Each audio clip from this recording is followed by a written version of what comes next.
Welcome to SR7 TV news బులెటిన్ల ముందుగా headlines. Amaravati SRM యూనివర్సిటీలో గ్రీన్ హైడ్రోజన్ సమ్మిట్ లో పాల్గొన్న ముఖ్యమంత్రి చంద్రబాబు.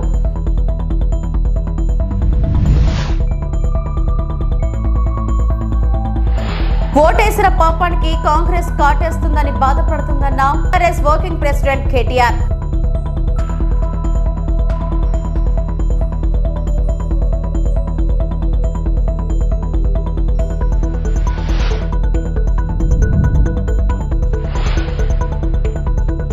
కాకతీయ జూకి తెల్లపులి ఎన్క్లోజర్ లోకి వదిలిన మంత్రి కొండా సురేఖ.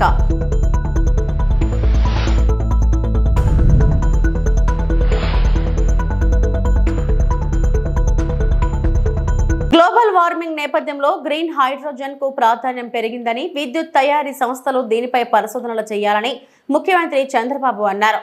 అమరావతిలోని SRM యూనివర్సిటీలో ఏర్పాటు చేసిన గ్రీన్ హైడ్రోజన్ సమ్మిట్ లో సీఎం పాల్గొని ఎనర్జీ కంపెనీల MD, CEOలతో ప్రత్యేకంగా సమావేశమయ్యారు.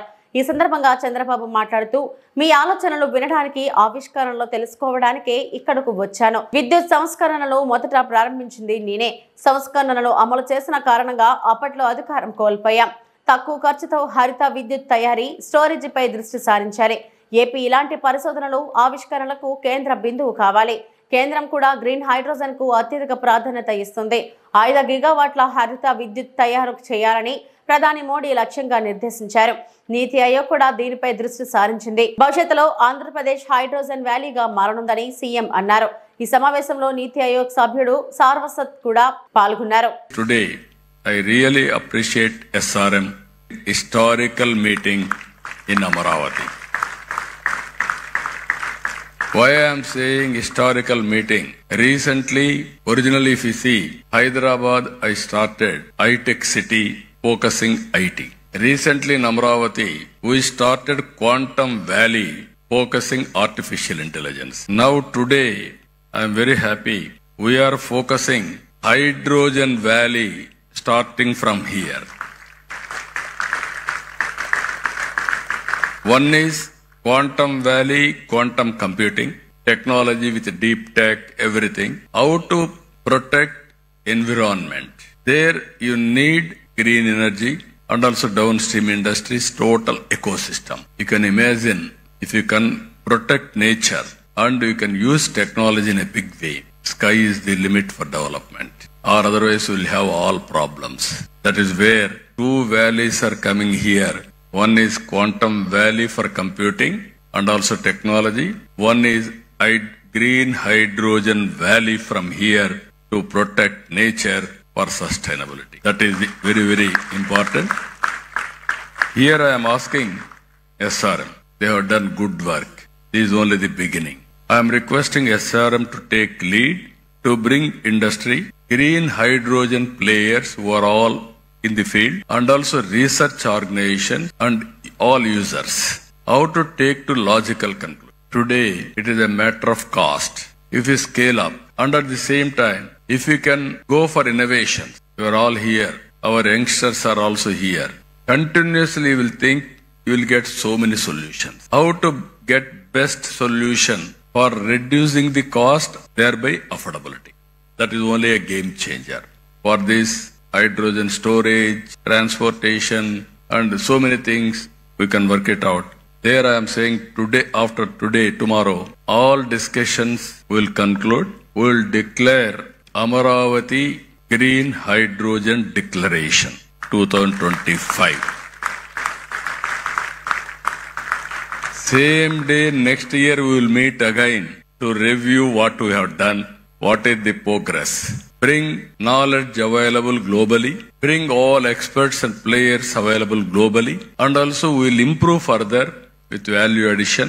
If you can provide all solutions, I am here to give proof of concept. Some chief ministers may not understand, but our Prime Minister is very clear. He had a clarity in technology and also vision. That is where I am saying always, right time, right place, right person.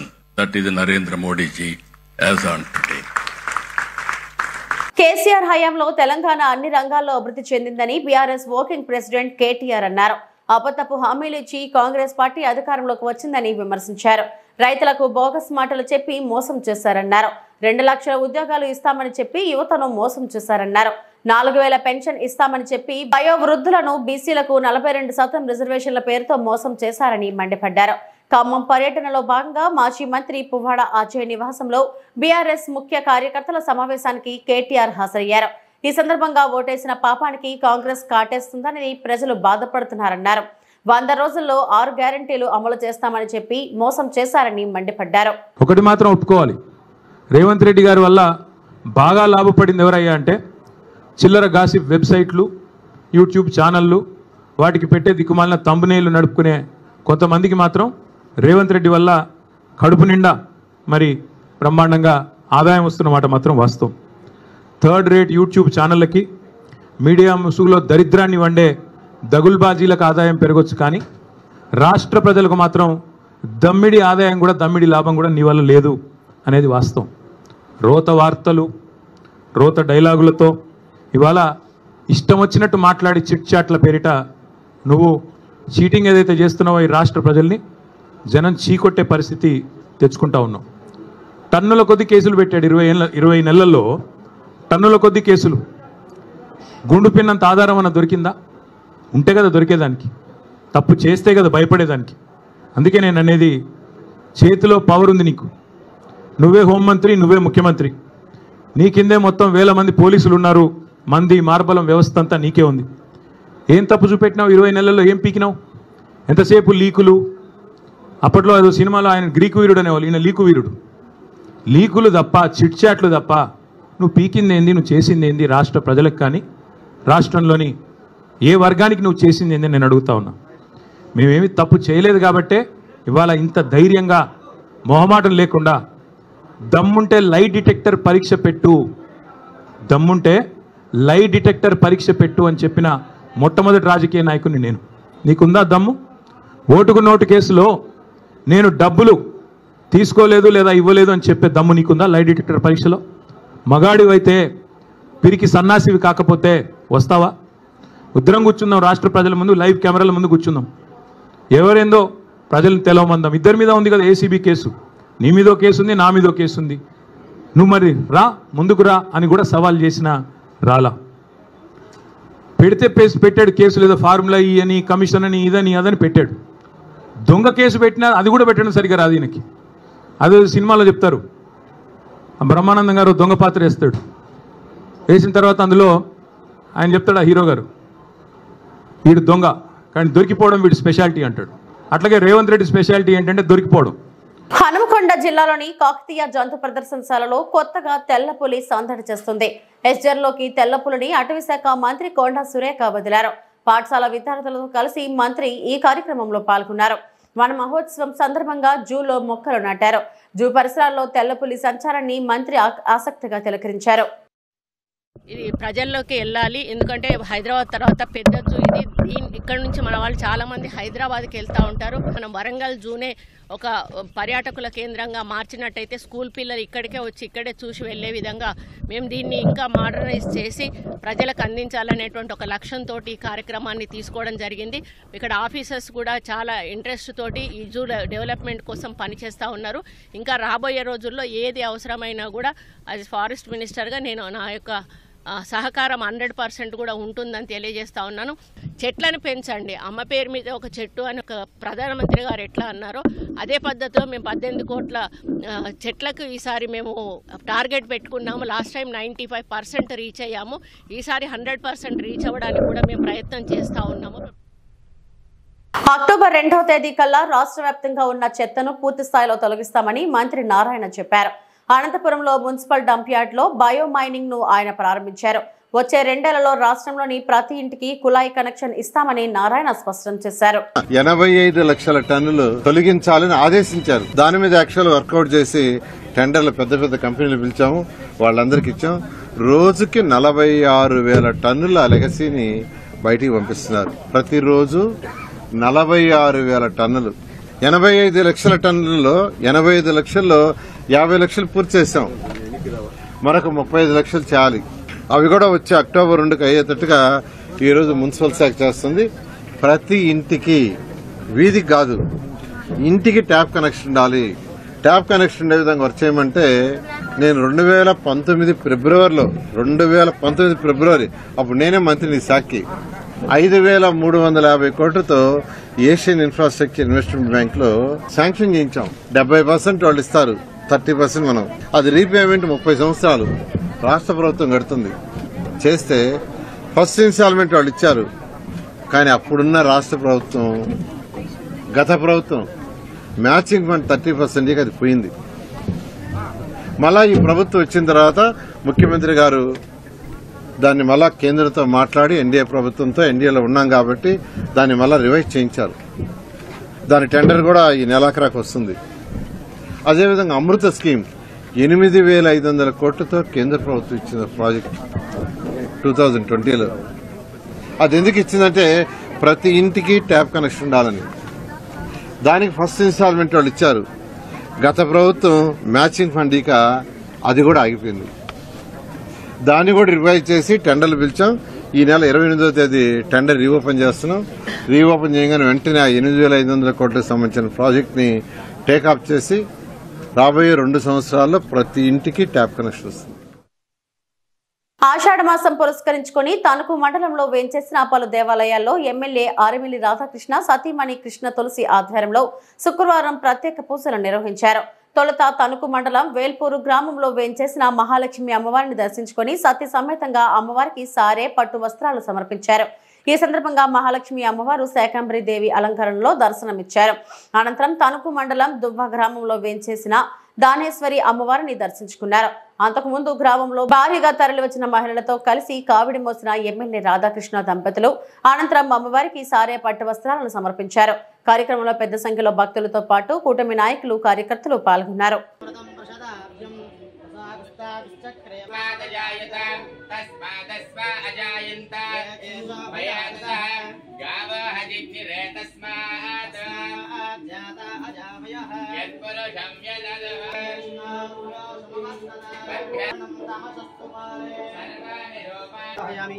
ప్రజానారోహయామి, వృషభానారోహయామి, సింహానారోహయామి, సమస్త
రచ్చబండ ద్వారా ఇంటింటికి చంద్రబాబు మోసం. Recalling Chandrababu manifesto. Tirupati నియోజకవర్గం తూర్పు మండలం నందు 2వ ward నాయకులు ఆధ్వర్యంలో జరిగిన రచ్చబండ కార్యక్రమం ద్వారా రీకాలింగ్ ఎన్సీబీఎన్ మేనిఫెస్టోను తిరుపతి నియోజకవర్గ సమన్వయకర్త శ్రీ భూమన అభినయ్ గారు పాల్గొని కార్యక్రమాన్ని పర్యవేక్షించారు. ఈ కార్యక్రమంలో అజయ్ కుమార్, కార్పొరేటర్ ఉమా, ఉత్తరం మండలం అధ్యక్షుడు తమ్ముడు గణేష్, నాయకులు, మహిళలు, కార్యకర్తలు పాల్గొన్నారు. ఇబ్బందులు పెడుతూ ప్రజల్ని పరిపాలన అయితే చేయలేదు. బీదా సాదా అందరినీ చూసుకున్నాడు. స్కూళ్ళు బాగా డెవలప్ అయినాయి. దానికి ఉదాహరణ స్కూల్లో చదువుతున్నటువంటి ఆ పిల్లోడే టాపరే చెప్తున్నాడు. గతంలో భోజనం నాణ్యత ఎలా ఉంది, ఈరోజు ఎలా పడిపోయింది. ఇప్పుడు ఆ యొక్క గుడ్ల విషయంగా ఆడనే ఉడికిచ్చేసి వార్చేస్తున్నారు, కంపు కంపు కొడుతుంది అని అంటుంది. మీరైతే 20 గుడ్లలో 2-3 గుడ్లు మాత్రమే బాగుంటున్నాయి, మిగతావన్నీ కూడా కుళ్ళిపోయిన గుడ్లే వేస్తున్నారు. ఇవన్నీ ఇలా ఉండకూడదన్న ఆలోచనతోనే ఆ మనిషి స్కూళ్ళన్నింటినీ మార్చి డిజిటల్ క్లాస్ రూములు చేసి ఇంగ్లీష్ మీడియం తీసుకొని వచ్చి, ఇంకా ఆరోగ్యశ్రీ గట్రాలకైతే పరిధిని పెంచి, రేషన్ షాపుల్లో అయితే మన ఇంటికే డోర్ డెలివరీ వచ్చేటట్టుగా చేసి ఇప్పుడు నేనే పోయి తీసుకురావాల్సి వస్తుంది అని అన్నాడు. దాన్ని క్యాన్సిల్ చేశాడు చంద్రబాబు. వాలంటీర్ వ్యవస్థే లేదు. పైగా వాలంటీర్లందరికీ జీతం నేను అధికారంలోకి వచ్చిన వెంటనే 10,000 చేస్తానన్నాడు. మొదటి ఏటు వాళ్ళ మీద వేసాడు. పెద్ద మోసం కదా. రాష్ట్రంలో దాదాపుగా 4 లక్షల మంది వాలంటీర్లు ఉంటే 4 లక్షల మందిని జూన్ నెలలోనే పెరిగేసినటువంటి వ్యక్తి చంద్రబాబు నాయుడు. మరి ఇన్ని అబద్ధపు మాటలతో అధికారంలోకి వచ్చిన చంద్రబాబు ఈ సూపర్ 6 హామీలు ఏమన్నా అమలు చేశాడనంటే ఆడాడ ఏదో వరి నాట్లు వేసినట్టుగా కొంతమందికి తల్లికి వందనం కింద డబ్బులు వేశాడు. నందిగామ డివిజన్ లో ఉన్న ఉత్తమ అధికారిగా పేరు ప్రఖ్యాతులు సంపాదించిన ఆర్డీఓ కె బాలకృష్ణ. ఆయన ఒక నిశ్శబ్ద విప్లవం. ఎప్పటికప్పుడు అవినీతి పరులు భరతం పడుతూ సామాన్యుడికి న్యాయం జరగాలి అన్నదే ఆయన లక్ష్యం. నందిగామ రెవెన్యూ డివిజనల్ అధికారి కె బాలకృష్ణ నందిగామ పట్టణంలోని ఎరువుల దుకాణాలను ఆకస్మికంగా తనిఖీ చేశారు. ఈ తనిఖీల్లో రైతులకు అత్యవసరమైన ఎరువుల లభ్యత, ధరలు, నిల్వలపై సమగ్రంగా పరిశీలించారు. బ్లాక్ మార్కెట్లలో ఎరువులు అమ్మితే కఠిన చర్యలు తీసుకుంటామని, ప్రభుత్వం నిర్ణయించిన ధరలకు మించి అమ్మినా తగిన చర్యలు తీసుకుంటామని, రైతులు యూరియా కొనడానికి వస్తే వేరే ఎరువులు తీసుకుంటే యూరియా ఇస్తామని చెప్పే దుకాణాలపై కూడా చర్యలు తీసుకుంటామని చెప్పారు. అలాగే రోజు ధరల బోర్డును బహిరంగ ప్రదర్శన చేయాలి. రైతులు నానో యూరియాను వాడేలా అధికారులు, డీలర్లు ప్రోత్సహించాలి అని ఆదేశించారు. ఈ తనిఖీలో నందిగామ వ్యవసాయ సహాయ సంచాలకులు, ఏడీ అగ్రికల్చర్, నందిగామ తహసీల్దార్ పాల్గొన్నారు. అల్లూరు జిల్లా రంపచోడవరం మండలం సీతపల్లి గ్రామంలో వేంచేసి ఉన్న గిరిజన ఆరాధ్య దేవత మాతుశ్రీ గడి పాపనమ్మ బోనాలు మహోత్సవం, అమ్మవారికి ఆషాఢ మాసం సందర్భంగా బోనాలు మహోత్సవ కార్యక్రమం ఆలయ అధికారి సత్య రమేష్ మరియు ఆలయ ప్రధాన అర్చకులు బత్తిన రామకోటేశ్వరరావు ఆధ్వర్యంలో నిర్వహించిన అమ్మవారి బోనాల మహోత్సవ కార్యక్రమం. అమ్మవారికి వేకుజాము నుండి ప్రత్యేక పూజా కార్యక్రమాలు నిర్వహించిన ఆలయ ప్రధాన అర్చకులు. ఈ కార్యక్రమానికి ముఖ్య అతిథులు రంపచోడవరం నియోజకవర్గం శాసనసభ్యురాలు శ్రీమతి మిరియాల శిరీషాదేవి, భాస్కర్ పాల్గొన్నారు. అమ్మవారికి ఫలపుష్పాలు, చీర, సారే మరియు బోనం సమర్పించిన స్థానిక ఎమ్మెల్యే దంపతులు, సీతపల్లి గ్రామ ఆడపడుచులందరూ, బోనాలు శిరస్సున ధరించిన గ్రామస్తులు భారీ సంఖ్యలో సతీ సమేతంగా పాల్గొని అమ్మవారి సన్నిధికి చేరుకొని బోనాలు సమర్పించి అమ్మవారిని దర్శించుకుని తీర్థ ప్రసాదాలు స్వీకరించిన భక్తులు. ఆలయానికి వచ్చిన భక్తులకు ఎటువంటి ఇబ్బందులు కలుగనీయకుండా తగు జాగ్రత్తలు తీసుకున్న ఆలయ అధికారులు మరియు సిబ్బంది. మంగపేట మండల కార్యాలయంలో 60 నకిలీ ట్రైబల్ సర్టిఫికెట్లు దొరకబట్టిన ఆదివాసీ ప్రజా సంఘాల జేఏసీ. ములుగు జిల్లా మంగపేట మండలం తహసీల్దార్ కార్యాలయంలో గిరిజన ఆదివాసీ ట్రైబల్ సర్టిఫికెట్లు 60 సర్టిఫికెట్లు నకిలీగా నిర్ధారించి ఈ యొక్క సర్టిఫికెట్లను రద్దు చేయడం జరిగింది.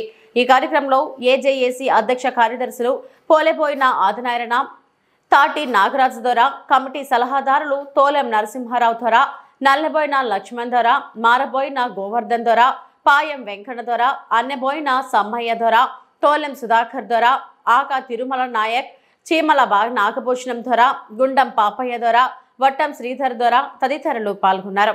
కార్యాలయం ముందు ముఖ్య సమావేశం ఏర్పాటు చేసిన ఉద్దేశం ఏమనగా, గత 3 నెలల కిందటి నుంచి ప్రజా సంఘాల ఆధ్వర్యంలో మన 25 గ్రామ పంచాయతీలో ఎస్టీ సర్టిఫికెట్ వెరిఫికేషన్ దేని ఉద్దేశంతో పెట్టినామంటే తహసీల్దార్ ఆఫీస్కు జెన్యున్ ఉన్న షెడ్యూల్ ట్రైబ్ సర్టిఫికెట్ ఎక్కడున్నా వాళ్ళకు వాళ్ళ తల్లులు కానీ వారసత్వంగా వాళ్ళ జెన్యున్ ఉన్నదాన్ని ఎంక్వైరీ చేయడం కోసమే పెట్టింది.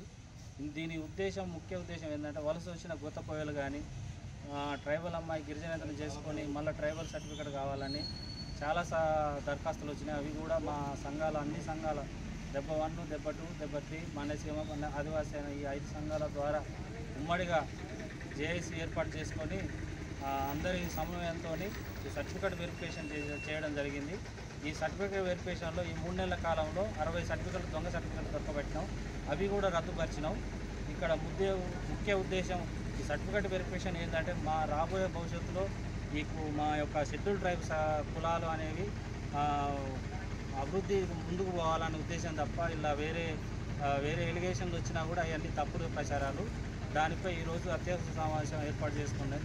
కానీ ఆదివాసీ జేఏసీ నుండి పూర్తిగా వ్యతిరేకిస్తూ ఈ సర్టిఫికెట్ వెరిఫికేషన్ అన్ని సంఘాల ఆధ్వర్యంలో ఇక నుంచి పుస్తకం లాంగ్ నోట్ పెట్టి ప్రతి విలేజ్ నుంచి 25 గ్రామాల నుంచి అందరినీ ఒక్కొక్కరిని తీసుకొని వెరిఫికేషన్ చేసుకొని పూర్తిగా విజయవంతం చేస్తామని తెలియపరుస్తుంది. ఇవి ఇప్పటివరకు నా బులెటిన్ అప్డేట్స్. మరిన్ని వార్తా విశేషాల కోసం చూస్తూనే ఉండండి. నమస్తే.